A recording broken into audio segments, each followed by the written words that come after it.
মাদকদ্রব্যের অপব্যবহার ও অবৈধ পাচার বিরোধী আন্তর্জাতিক দিবস ২৬শে জুন ২০২৬ উপলক্ষে মাদকদ্রব্য নিয়ন্ত্রণ অধিদপ্তর কর্তৃক আয়োজিত অনুষ্ঠানে বেসরকারি পর্যায়ে মাদকাসক্তি নিরাময় কেন্দ্রের সেরা প্রতিষ্ঠান হিসেবে প্রমিসেস মেডিকেল লিমিটেড নির্বাচিত হয়েছে। প্রমিসেসের পক্ষ থেকে প্রতিষ্ঠানটির চেয়ারম্যান সোহেল হোসেন খান গণপ্রজাতন্ত্রী বাংলাদেশ সরকারের স্বরাষ্ট্রমন্ত্রী সালাউদ্দিন আহমেদ মহোদয়ের নিকট হতে পুরস্কার গ্রহণ করেন। পুরস্কার গ্রহণের পর নিজেদের অনুভূতি প্রকাশ করেন প্রতিষ্ঠানটির চেয়ারম্যান সোহেল হোসেন খান এবং অন্যান্যরা।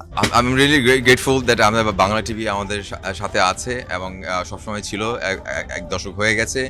আর আজকে যে আমাদের সেরা প্রতিষ্ঠান হিসেবে আমরা স্বীকৃতি পেয়েছি, এই স্বীকৃতি শুধু আমাদের নয়, এটা বাংলা টিভি এবং আমাদের প্রত্যেকটা স্টাফ, আমাদের টিম মেম্বার, আমাদের হসপিটালে যারা আছে সবার এই ক্রেস্ট শুধু আমাদের একা নয়, এটা সবার প্রত্যেকটা আত্মার একটা এই ক্রেস্ট। এই আত্মার এইটা দিয়ে আমাদের যে আগে যেতে হবে, এটার অনুপ্রেরণা, এটার যে একটা ইন্সপায়ারিং একটা আমাদের যে মোটিভেশনের যে দরকার হয়, সেটা আপনারা আজকে আমাদের ডিজি মহোদয়, আমাদের স্বরাষ্ট্র মন্ত্রণালয় আমাদের সেই স্বীকৃতিটা দিয়েছে, এন্ড এটার জন্য আমরা খুবই কৃতজ্ঞ। বিগত 13 বছর ধরে আমাদের প্রমিসেস মেডিকেল লিমিটেড আমরা আপ্রাণ চেষ্টা করে যাচ্ছি